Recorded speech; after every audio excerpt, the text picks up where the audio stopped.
Coach, just finally getting a chance to watch the film from Saturday. I guess what were your biggest takeaways from the win on Saturday? It was just nice to see us play fairly well on both sides of the ball in the first half, and offense obviously had a lot of explosive plays, and Mikey Washington ran well. All the running backs ran well. We had two guys over 100 yards. Hein controlled the game with the tempo, got the offensive line rolling. The offensive line played well, so it was good to see them get going right away in the beginning of the game. And then defensively, we played sound.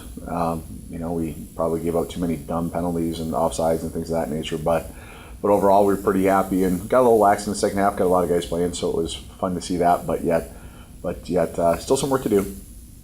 After the performance of the running game this past week, how are you hoping to take maybe some of that offensive line play and just the general running back play in general into the next week game?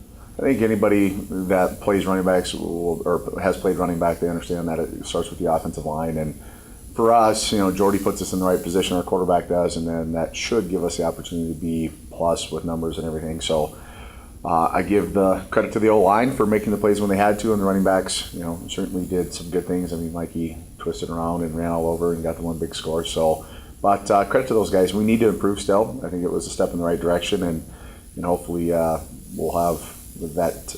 I would love to have that same output, but even if we could get half of that output, we'd be pretty happy the rest of the year. We got to see a little bit of the balance of the skilled players, just with everyone that you can work in there. But specifically, Blair Van Ness, just 3 touchdowns in the first 2 games. Just talk a little about his kind of emergence and kind of what he kind of adds to this offense. Yeah, he's a really smooth athlete and has been kind of kept behind the curtain a little bit because of some depth last year that we had, and now he's getting this opportunity to shine. So Blair had another good day, and he obviously runs great routes and is a great compliment. I think Holder gets a lot of attention, so I think he's able to get some one-on-one matchups and played really well. He's played well the whole year. With Mikey Washington making the Sports Center top 10 on Saturday night, just how great was seeing that night?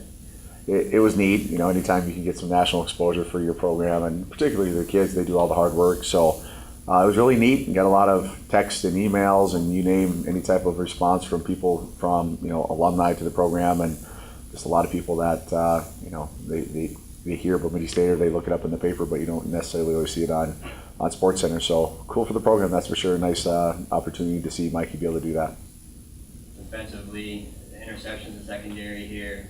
First 2 games, I know you preached turning the ball over there, and how good is it to get off that fast start, and what have you seen kind of from those guys here these first 2 games?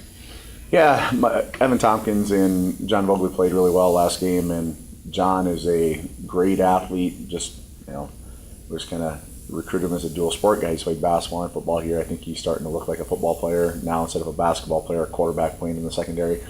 But John's a big, strong kid and can run, and he certainly can cover a lot of ground back there, and Evan's just really savvy and smart, so he puts himself in position to make a lot of plays, and he's played really extremely well the first 2 games. So those guys, and Gunner obviously run around, and EJ and Mikey Junker had his first interception last week. Gunner had his and got it called back because of a offsides, unfortunately. So we felt we left a couple out there. I thought we should have had 7 or 8 interceptions last week.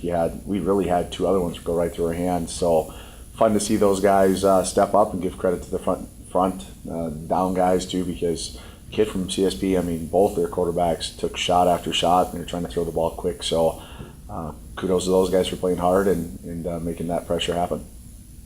Augie's 1-on-1 going into this week. So how do you approach them? They're a good ball club, and they're well coached. I think OJ does a nice job down there, and it's a little bit different Augie team than the past because they don't have number 2 running around, Trey Hyde. So I think that is something that they're trying to work around. It's hard to replace. We'll go through that next year, and we've gone through that in years past where we've lost our starting quarterback, all returner, all this, all that. So I think the bigger thing for us is to corral their quarterback. He's a gifted athlete. He transferred from Tulsa. He can run around. He's got a huge arm. And then they had some great receivers too over the years. Heller being the last one last year that graduated. So that dynamic duo is gone, and the tight end from last year is gone too. So they're trying to figure things out. So our plan, just like every week, is we need to limit their run. We need to hit the quarterback, and don't give up any big plays. So that's the keys for our defensive side of the ball. I guess just a little more secondary. I know we talked about it in the last question, but is there like a sense of competition with all those guys that if they see someone make a good play, the other guy wants to make a play and just kind of push themselves back there? I'm sure there's always a little friendly rivalry with everybody, with the guys who's leading the team in sacks and who's getting the interceptions and the big hits, and so those guys always have fun with it. But I think over the years, Gunner's got him been the guy that's been pushing everybody because he's been getting the accolades. So I think there is something a little bit to prove with Vogler getting his opportunity behind multiple year all conference guys.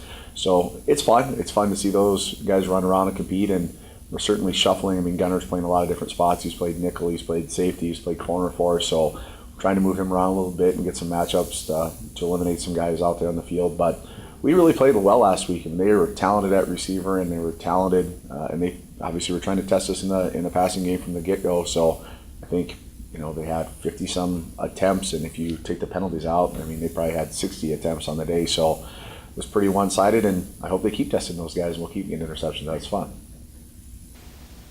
I guess just reflecting on that win from Saturday, how big was that to get the whole team rolling there, bouncing back? Just talking about how big that was for you guys on Saturday. It was nice. We obviously didn't play our best game against Winona. We were pretty disappointed in ourselves, but we knew, kind of similar to what Coach Bolte said, just get in the locker room, get it done. When we come back on Saturday, we'll play better football. Unfortunately, we still didn't even play our best game on Saturday. I think this will be a way better game for us. We know what we did wrong. We're hoping to capitalize on that.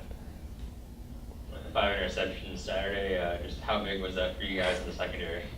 It's always nice to have. I mean, it's obviously a compliment to the front seven. If they can't run the ball, they're going to have to throw it. And then Vogler and I and Mikey Junker, we're hopefully going to be in the right place at the right time, and we happen to be on Saturday. You just talk about you and John there back in the safety position, just how you guys complement each other and just working with them every day of practice and then every game and the results that you guys have had this year.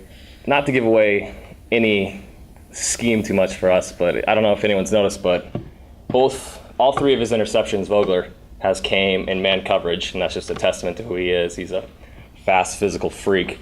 Good luck throwing it on him if he's covering you. And my interceptions have been more less athletic, I'll say, coming in zone coverage. And so that's how we pair off each other. He handles the speed, and I try to match him with my intelligence.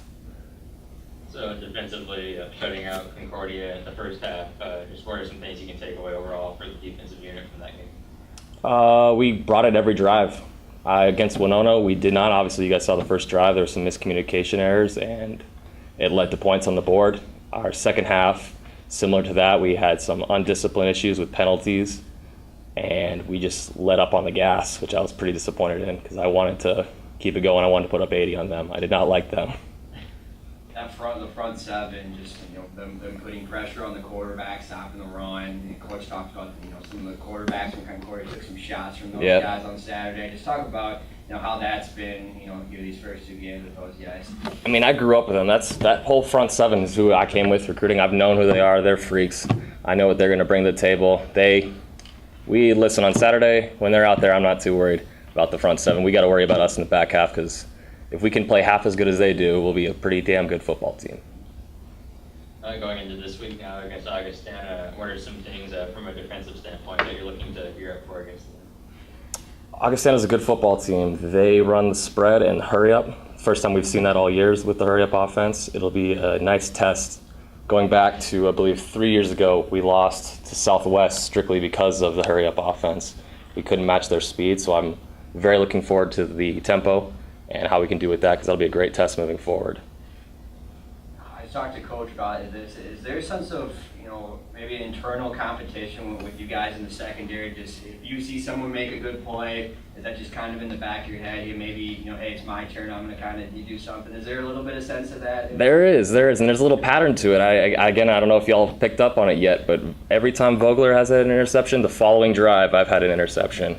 So we're hoping to keep that pattern going for the rest of the year. I don't mind that, but it starts with our coaches. We have Damon Benham. You guys all know Damon Benham up back there coaching with us, and he's always, you ain't gonna beat my record, you ain't gonna touch my record. So there is some competition that comes every day at practice and translates onto the game.